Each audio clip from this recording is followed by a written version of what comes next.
Derecho de preferencia.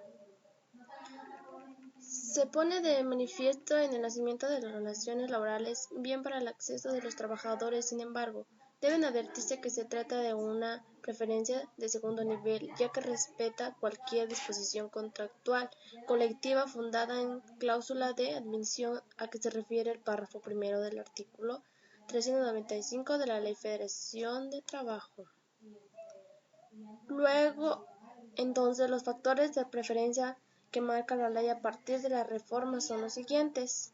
El primero es nacionalidad mexicana, que en su segundo párrafo elude invocar a la nacionalidad al señalar las razones que no podrán invocarse para establecer preferencias. De esa manera, la preferencia por las nacionalidades no resultan contrarias a esa declaración de principios, que por lo mismo tiende a ser un poco vacía. Segundo, servicios prestados satisfactoriamente por mayor tiempo.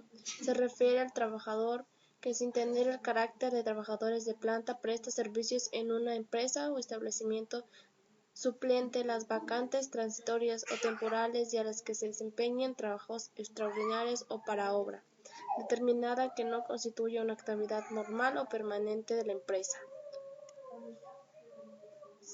3. El hecho de tener a su cargo una familia y no tener otra fuente de ingreso. Esta adición al texto original de la Ley Federal de Trabajo integra un motivo de preferencia a todas luces justo, partiendo del presupuesto de que no existe entre nosotros el salario familiar. No hay razón legítima de oposición a recibir preferentemente a un trabajador que sea jefe de familia.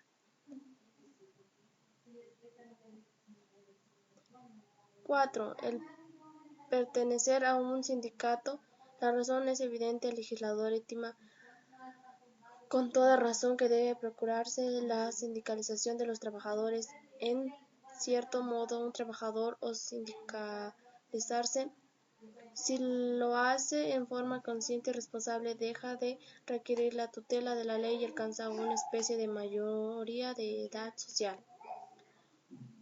En conclusión, los patrones están obligados a preferirse en igualdad de circunstancia a los trabajadores mexicanos respecto de quienes no lo sean o quienes les haya servido satisfactoriamente por mayor tiempo, a quienes no teniendo ninguna otra fuente de ingreso económicos tengan a su cargo una familia, y a los sindicalizadores respecto de quienes no estén. Si existe contrato colectivo y este contiene cláusulas de admisión, la preferencia para ocupar las vacantes o puestos de nueva creación se regirá por lo que disponga el contrato colectivo y el estatuto sindical. La antigüedad de los trabajadores. La antigüedad es, pues, un hecho, no constituye un derecho, aun cuando la ley, y cada vez con mayor énfasis a nuestro país, haga deriva una serie de derechos del hecho antigüedad. De allí han nacido las impresiones de lengua, la expansión mi derecho de antigüedad, que en realidad significa el o los derechos que derivan de mi antigüedad. Examinaremos por separado cada uno de estos derechos.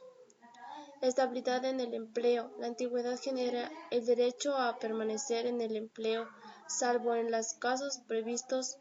En estos casos, la indemnización debe de tener en cuenta la antigüedad.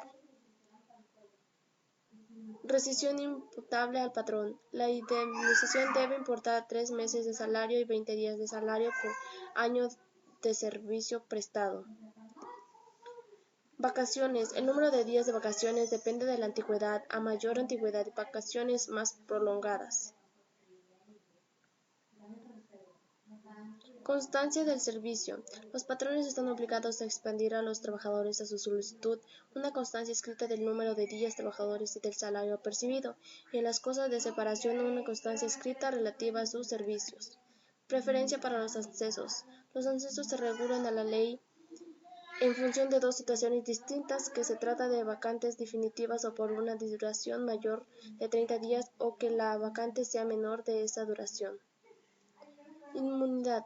Cuando la relación de trabajo haya tenido una duración de más de 20 años, el patrón solo podrá rescindirla por alguna de las causas señaladas en el artículo 43 de la Ley Federación de Trabajo, que sea particularmente grave o que haga imposible su continuación, pero se le impondrá al trabajador la corrección disciplinaria que corresponda respetando los derechos que derivan de su antigüedad. Prima de antigüedad. La prima de antigüedad es una prestación específica y no genérica. Esto es que solo debe pagarse en la hipótesis concreta a la que la ley se refiere y no en todos los casos de terminación de la relación laboral, ni en el de la jubilación, se entienda o no que constituye un caso de terminación, así no se genera cuando la relación concluya por un riesgo de trabajo que incapacite permanentemente el trabajador, ni en los casos de aplicación de la cláusula de exclusión, ni por supuesto en la jubilación, ya que ésta no puede equiparse a una renuncia. La responsabilidad del conflicto. El título 15 de la ley relativa al procedimiento de ejecución autoriza a los patrones para no someterse al arbitraje o para negarse a aceptar los laudos pronunciados. Esto significa que o bien pueden no ir a juicio o por el contrario hacerlo, pero no aceptar la deuda.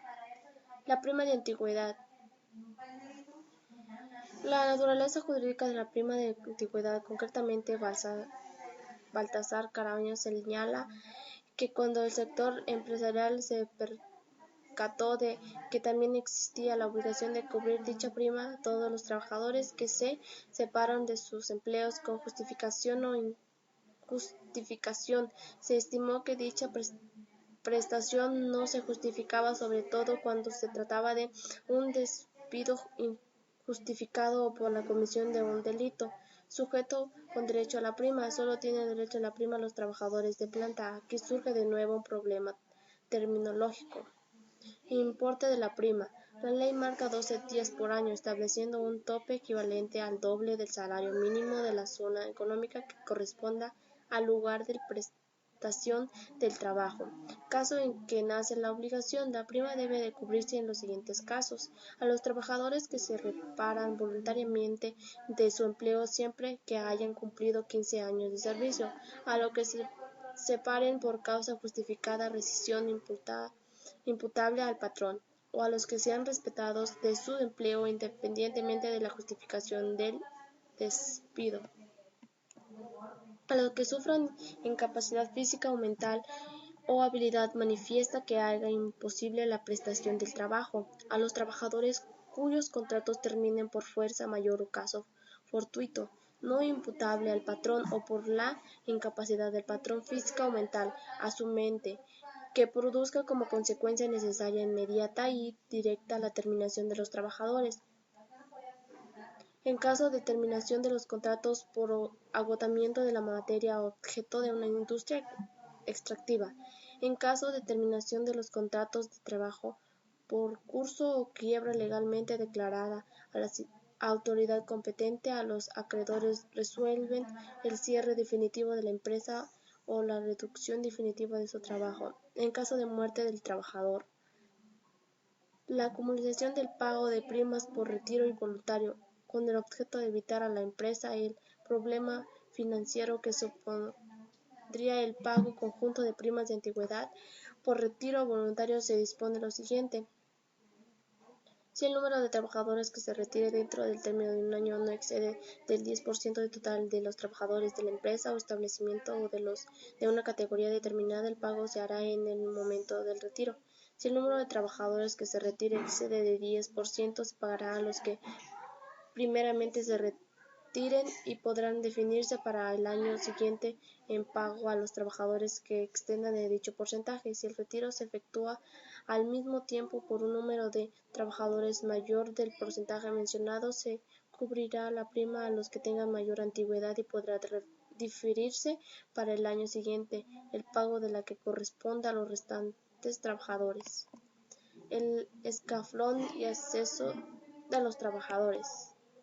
Se dispone que cuando se trata de vacantes menores de 30 días estará a la disposición en el párrafo primero del artículo 159 de la Ley Federal de Trabajo. Esto es serán cubiertas por el trabajador más antiguo de la categoría inmediata inferior de la respectiva profesión o oficio. Se trata de un caso automático fundado exclusivamente en la antigüedad.